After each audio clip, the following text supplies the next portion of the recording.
Team, we did it. We have been walking this trial since day one. Man, we have hung in here on days when we know we have other things to do. But we will get to what we need to get to. I want to thank y'all for hanging with me on this 100 days, of this Young Thug YSL Rico trial. Jeffrey Williams, which has been a roller coaster ride, mentally, physically, and emotionally. Now, I ain't gonna give away this video right here. I'm gonna talk about it afterwards. The judge really, I'm glad he thought about what he needs to do, okay? Before he get in some trouble.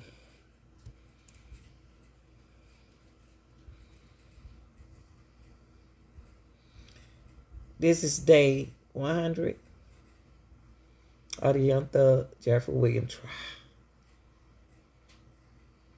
Shout out to Law and Crime. Have done an awesome job.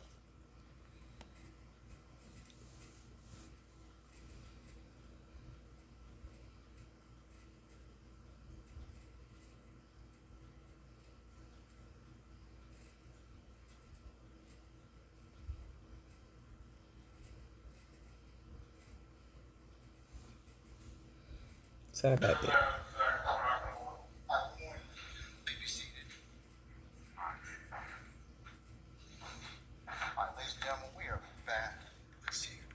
Back on the record, the matter of the state of Georgia versus Cleve Adams et al.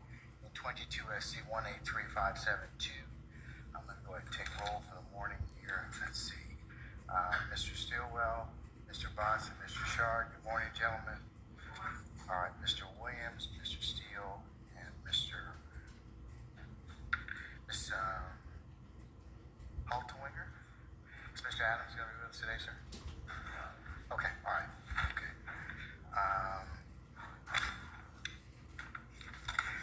Okay, we have Mr. Kendrick and Mr. Weinstein, Mr. Huey, Mr. Matthews, Jr. and Senior. All right, Mr. Nichols, Mr. Harvey, and Mr. Garner. Is Mr. Youssef over there in the corner? Okay, all right, okay, thank you. Mr. Ryan and Mr. Williams. All right, good morning. Miss Hill, flying solo today? Flying solo. Okay, all right, okay. All right, good morning, madam. All right,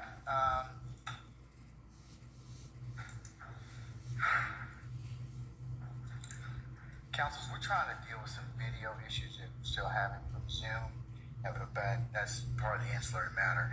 The court is going to talk with you about the release of the transcript. I have an order that I'm still working my way through, so it will be probably less than an hour. I'll come back, just wanted to put us on the record and put you all of these, and then we'll go ahead and we'll cover them, okay? All right, so we'll be in recess about an hour or thereabouts. All right? Wow. All right, we're in recess. See y'all about Okay, y'all, he had gave them a reset break for an hour so he can get his script together. I think the judge is doing the right thing. I mean, we've been complaining about him from day one. And I think that they need a superior judge that don't know. I know they know all the attorneys, but who's going to be fair in this case? You know what I mean? Who's going to be fair? So we're going to hear from the judge in a few moments. And I want y'all to hear about what y'all think about him being recusing himself from the trial. You think he making the best move or a good move or what? Okay.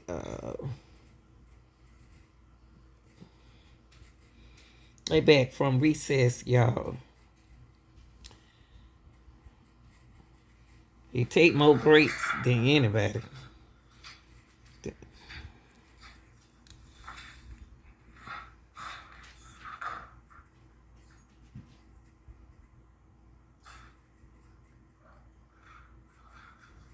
You know, we was wondering, anyway, we was talking about why was uh the judge still in the courtroom, remember? We were saying it.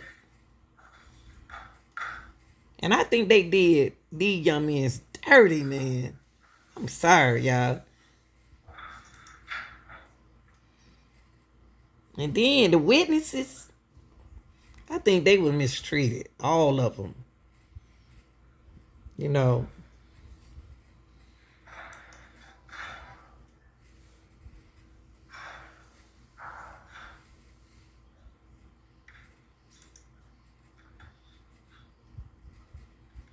Tell me what you think, y'all. Tell me what you think. And they got the best attorneys in that courtroom. Y'all know it. All of these men are good. And they were gonna need the best of the best. These young men are grown up to be men's. You know what I mean? Young men's now. And you can't say who shot Donovan. You can't prove that. Nobody mentioned Young Thug's name. Nobody mentioned Young Thug gave them the order to shoot anybody on that bus. But we still got a long way to go in the trial, y'all. Just tell me what you think. Okay, all right, okay.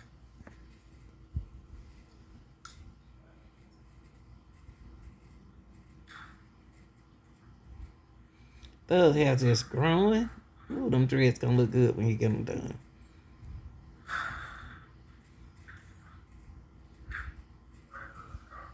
All right, thank you, Deputy M.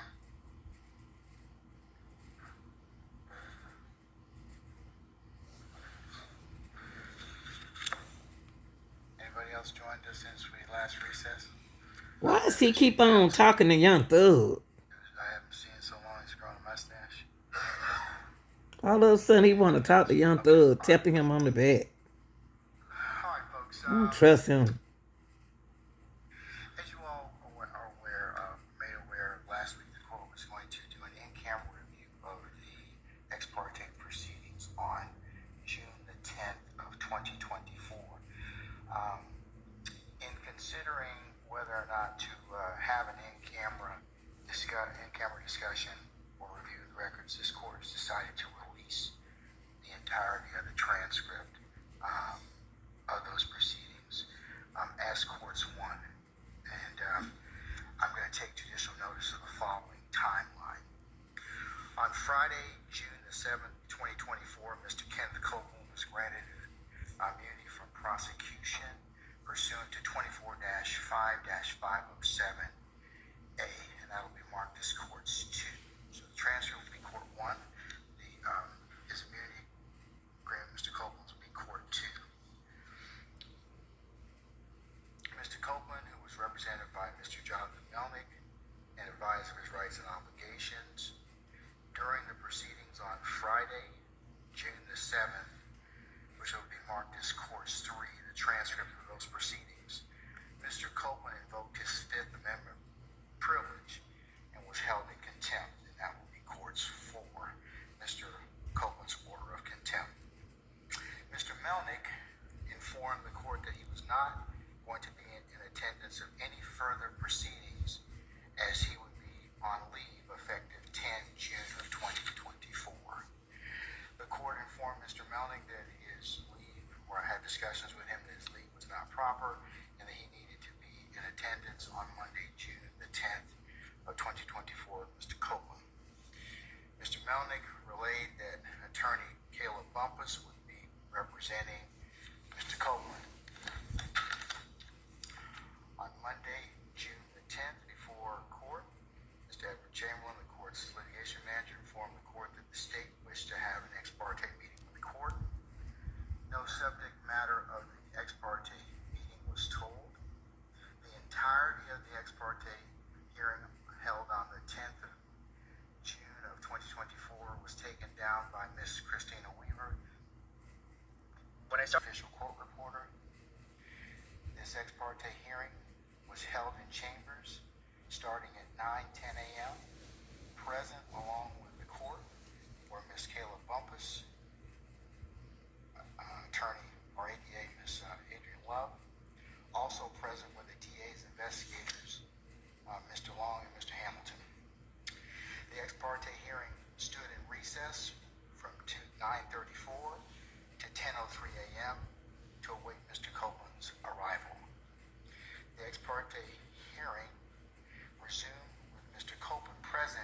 10:03 a.m.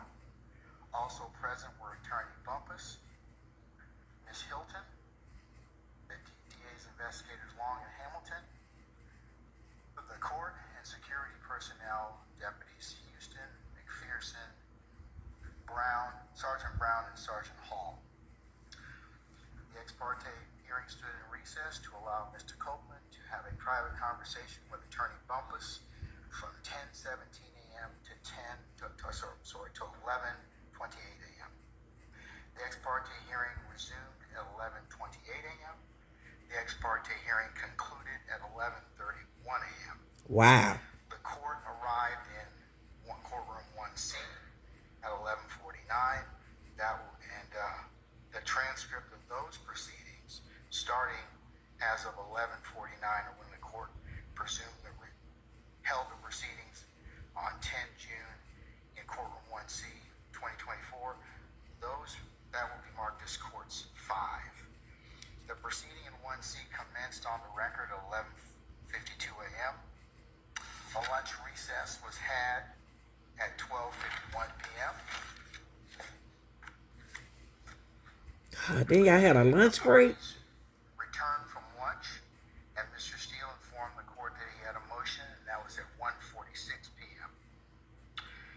In asking then Mr. Steele later that afternoon was held in contempt. However, he was allowed to continue representation of Mr. Williams. The court, in asking Mr. Steele questions of how he received the information that he proffered in open court, was only concerned about the integrity and security of the conversations that were had in chambers, not whether those conversations were the subject of proper ex parte conversations or the sum and substance of what was told him at that time. Jurors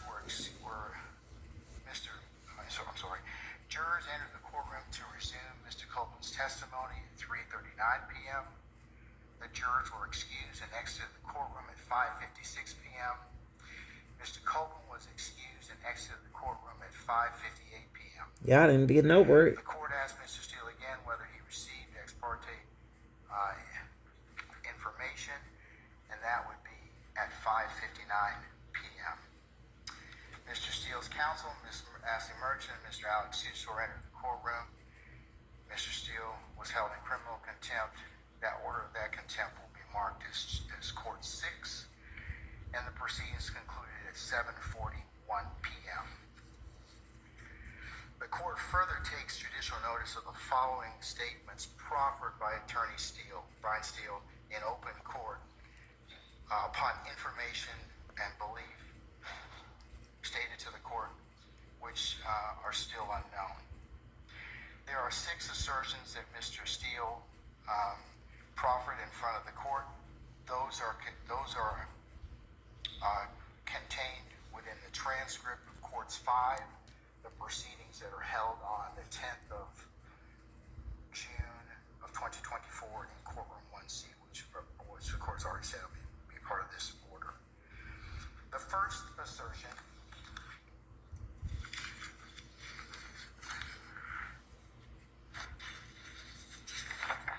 and the transcript bears out exactly what Mr. Steele said, so the court is paraphrasing the 6 assertions that Mr. Steele made. They're more aptly and more eloquently put in the record. The first one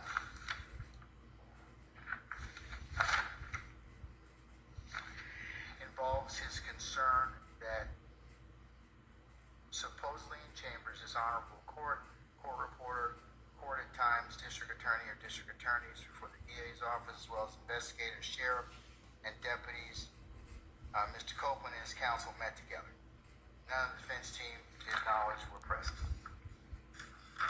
Second assertion he makes is that Mr. Copeland intended to plead the Fifth Amendment. Third assertion is that Mr. Copeland, as a party, was sworn, and Mr. Steele asserted that this particular conversation was in fact a critical stage, and that the defendants had the right to be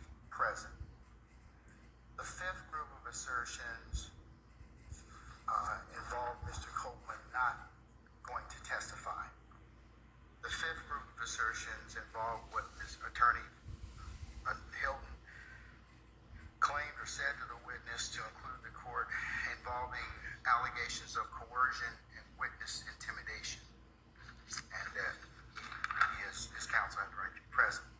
And the sixth assertion that was made in open court was that Mr. Copeland admitted to killing Donovan Thomas.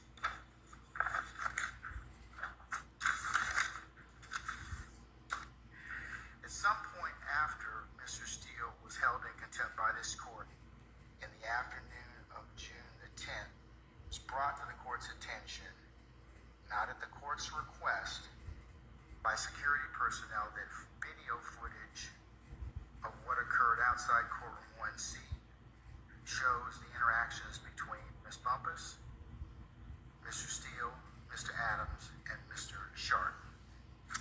The court in no way sought to investigate any facts involving this footage, and only considered it for the security and timeline of events that occurred on June the 10th of 2024.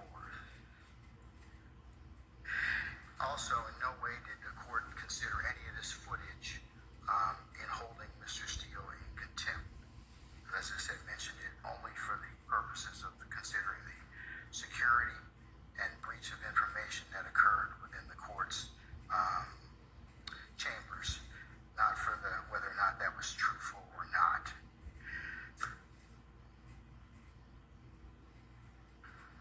Lock that man up for nothing from his family. Mr. Steele makes further made three assertions on the 10th of June 2024.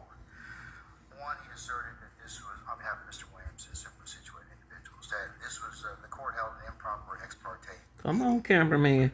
Secondly, that Mr. Copeland was a sworn witness, and this was a critical stage.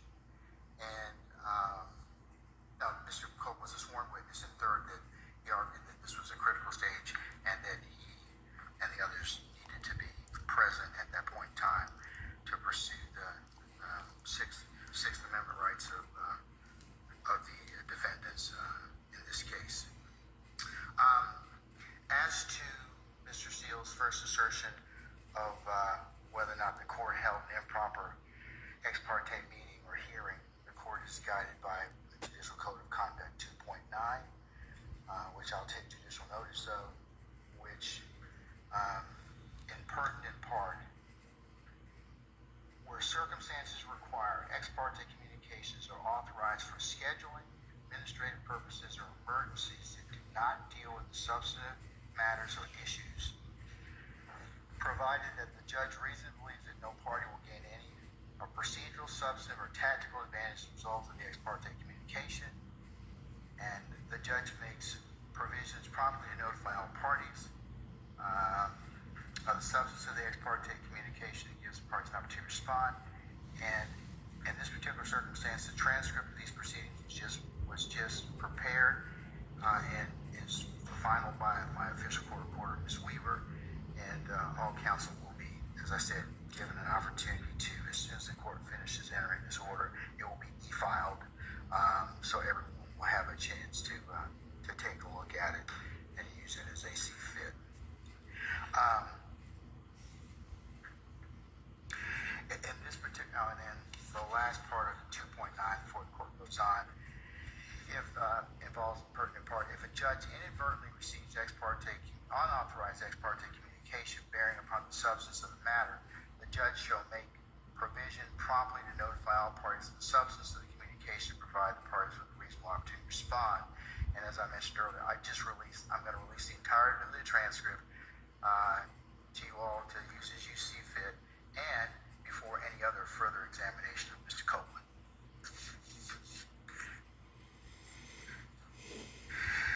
I'll address the issue of the emergency nature of this particular hearing, or this particular conference in front of the court, is that this involves the state's concern as to what Mr.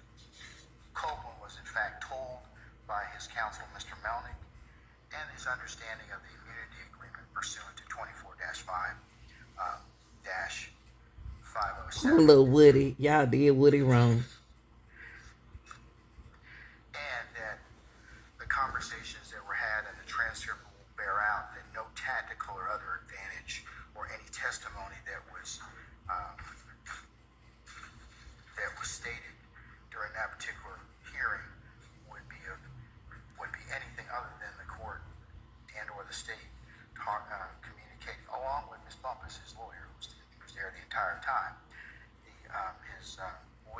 Can't somebody else talk besides you, In Judge? consideration of these You don't want nobody else to talk. nature, the court has taken into account a couple of cases I'll cite for record.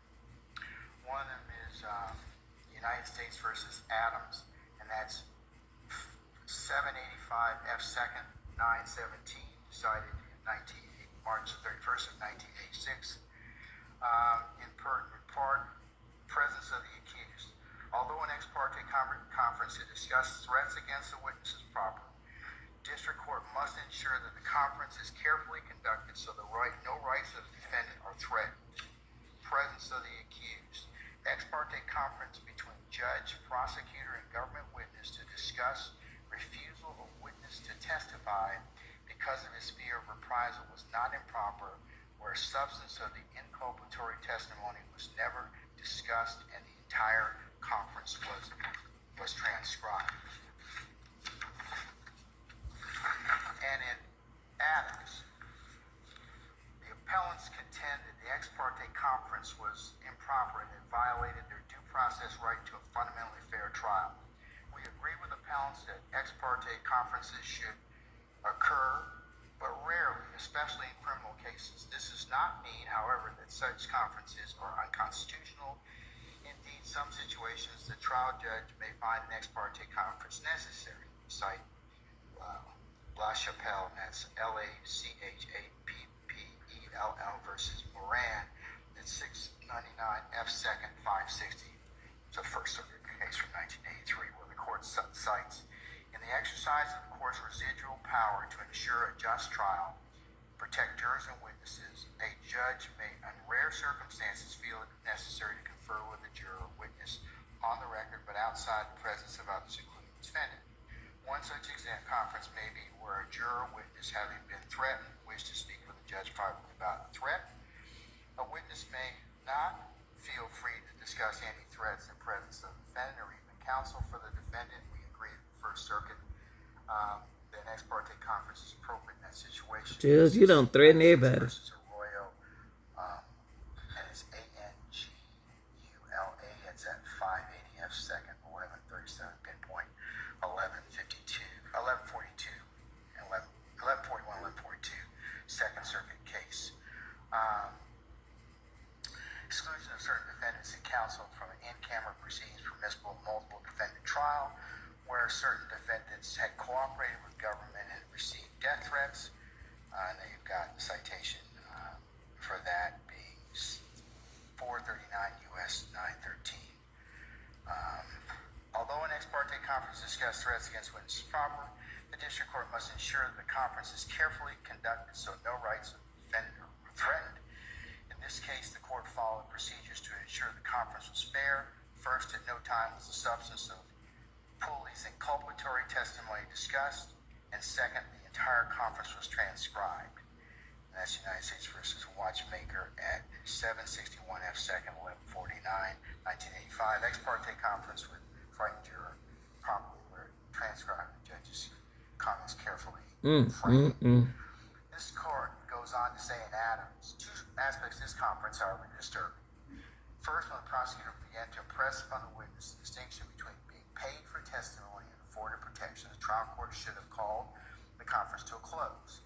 The portion of the record quoted above indicates an attempt by the prosecutor to coach the witness on how to answer questions about inducements from his testimony. True. The court had already learned all it needed concerning the witness's fears and the prosecutor's plans for protection, there being no reason to participate in such coaching. Second problem occurred where Pooley took the stand.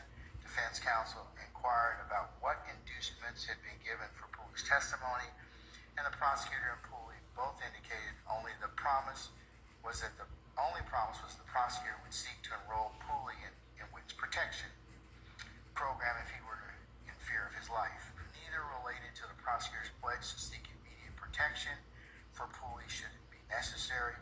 The exchange occurred before the court, and the court should have made sure that the inducements made as in the ex parte conference were completely and precisely disclosed. Similarly, in this matter,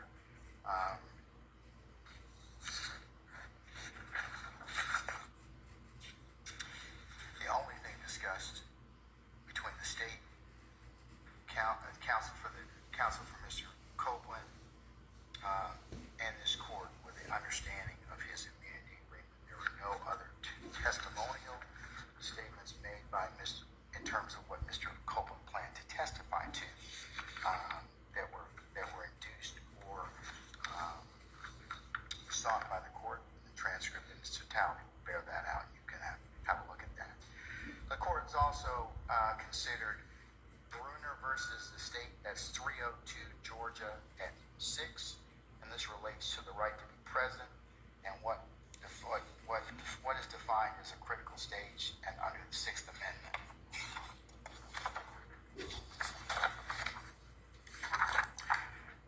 Bruner contends that he was denied the right under the Georgia Constitution to be present at certain critical stages of his trial proceedings, embodied within the constitutional right of the courts to a criminal defendant's right to be present, see, and hear all the proceedings which were had against him on trial before the court. Ward versus the state, 288 Georgia 641, pinpoint 645. Violations of this due process right are presumed prejudicial, absent a waiver by defendant requiring a trial. However, there were no violation of Bruner's right to be present. The right to be present attaches to any stage of the criminal proceeding. Y'all did Woody wrong, Judge. If the defendant's presence would contribute to the fairness of the procedure. That's Huff. Nothing was fair. 274 Georgia 110, pinpoint 111. Thus, a critical stage of a criminal proceeding is defined as one in which the defendant's rights may be lost, defense is waived, privileges claimed or waived, or one in which the outcome of the case is substantially affected in some other way. And in this particular case, the court is of the opinion, basically looking at the case law that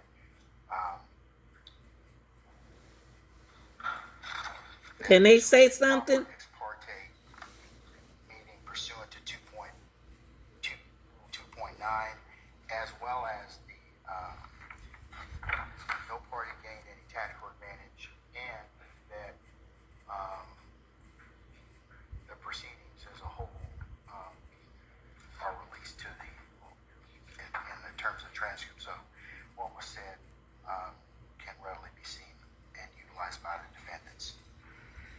Okay, and the court lastly took into consideration Talton versus the state. That's 368 Georgia Appeals at 313, and that involves a Sixth Amendment critical stage definition that was decided June the 21st of 2023. And in pertinent part, in many instances, remand will be necessary when the right to be present is claimed under the Georgia Constitution is raised for the first time on appeal from criminal conviction. So Mr. Steele's raised this at the appropriate time, and the court is in fact considering it. And the Georgia Constitution guarantees criminal defendant to be present, see, and hear all proceedings in which are against him on trial before the court. Criminal defendant's right to be present under the Georgia Constitution attaches to any stage. Why is he reading this? this? Which is critical to its outcome if the defendant's presence would contribute to the fairness of the procedure, but the right does not extend to situations where a defendant's presence would be useless or benefit Quote Woody. shadow. Oh, hey. Under the Georgia Constitution, defendant who is represented by counsel need not be present for portions of the trial that involve questions of law and consist of essentially legal argument about which the defendant presumably has no knowledge. It is well settled under the Georgia Constitution guarantees the criminal defendant the right to be present and see, hear all the proceedings which are had against him or trial before the court. It's Prickett versus the state, 314 Georgia 435 and 441, pinpoint. This right attaches to any stage of the criminal proceeding that is critical to the outcome of if the defendant's presence would be contribute to the fairness of the procedure. But the right does not extend to situations where the defendant's presence would be useless or benefit or shadow.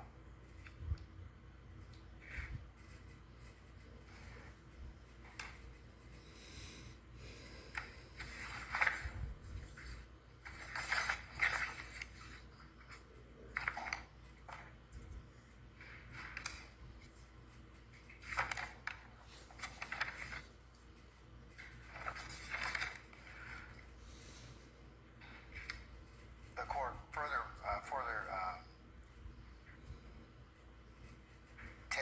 takes no position on whether Attorney Bumpus disclosed confidential or attorney-client matters. The court takes no position on whether Attorney Bumpus violated the duty of candor to other counsel counsel is involved in this case. These two questions can be resolved by the State Bar of Georgia and or our Supreme Court. The court further takes no position on whether Mr. Steele, his use of the June 10th proffered information as his use on behalf of Mr. Williams falls within our guidelines as set forth in the Georgia Rules of Professional Conduct.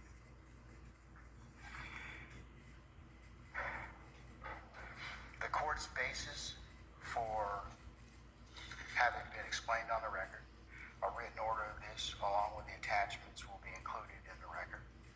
And Mr. Banks, where are you?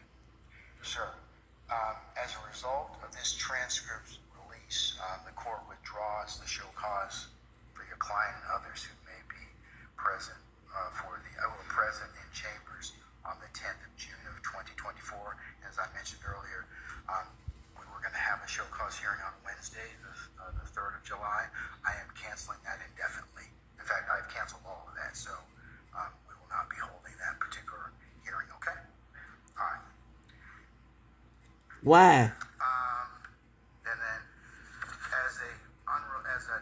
then transitioning to the last matter the court wanted to put on record.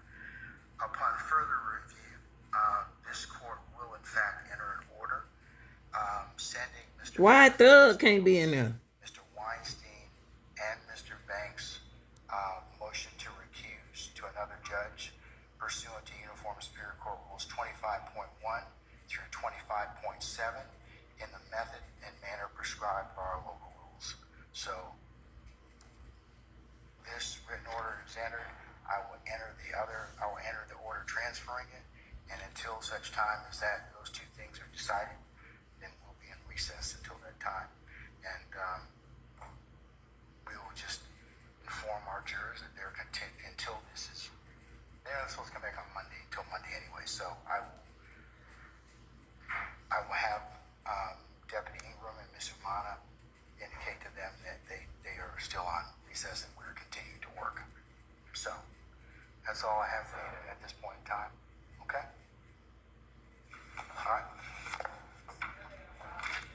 Ms. Novi, can I ask you a question before you start anything? Madam, didn't your law firm represent one of the co-accused in this case? How are you then? Do you have an actual or perceived conflict in this case? How did you? Have you been? I'm asking you at this point in time. Could you state for the record how it is that you don't think you have a conflict, because you did represent one of the co-accused in this case, correct? I did. Okay. Yes, sir. Your Honor, this has absolutely nothing to do with my representation of Sergio Kitchens. Have you discussed that or come up? And what happened in the ex parte proceeding? We're just representing Mrs. Bumpus, Attorney Bumpus, in what her position is with respect to. Is on mute? Yeah, you're good now. Yeah. With respect to this court. So, completely different matter, and now we're dealing with a contempt hearing of Miss Bumpus as opposed to a criminal prosecution. Well, it's time to of Mr. Kitchens. Completely different, and in fact, everything that we've gone through or anything we've learned about this case has nothing to do with what we've done with Attorney Bumpus. Okay. I just want to, because you may have an actual or perceived conflict, I just wanted to bring that to your attention. So if you think that it should be addressed, then I'm giving you the opportunity to do so at this point in time. No. Because you do have knowledge of this particular case, but all right. Well, I think half of America has. I'm sorry? I said I think half of America has knowledge of this particular case at this point. Okay, but they're not before us at this point in time. So, what else did you want to? Well, and I'll speak for the court's purposes. I'll speak for myself and John Garland, who's also our co-counsel with Attorney Bumpus, and who was my co-counsel in Mr. Kitchens' case. All right. So I'll speak for both of us in that respect, since Mr. Garland's not able to be here. All right. A couple things that I just wanted to clarify for Your Honor. Is the court still intending to produce an order on what the court addressed orally on our recusal motion? Yes, ma'am. I'm going to produce an order basically bundling since there are three motions to recuse, to one to be spun on the wheel, so that we don't get three separate people hearing these particular matters. So I will do that. Oh, Lord. So does that answer your question? It does with respect to that. The other issue was I think the court was holding under advisement our motion to quash. That makes this moot at this point in time. Okay. Since I'm not going to have a hearing at this point or at any time in the future, you can re-raise it at that point in time if you so desire. That's fine. So But I'm telling you, at this point in time, I have no desire to resolve that. I don't need to at this point in time. okay. All right. Those are the questions that I had. Okay, all right. Madam, unless you have anything else, you all can be excused. Counsels, I'm going to go ahead and, like I said, work on this particular order.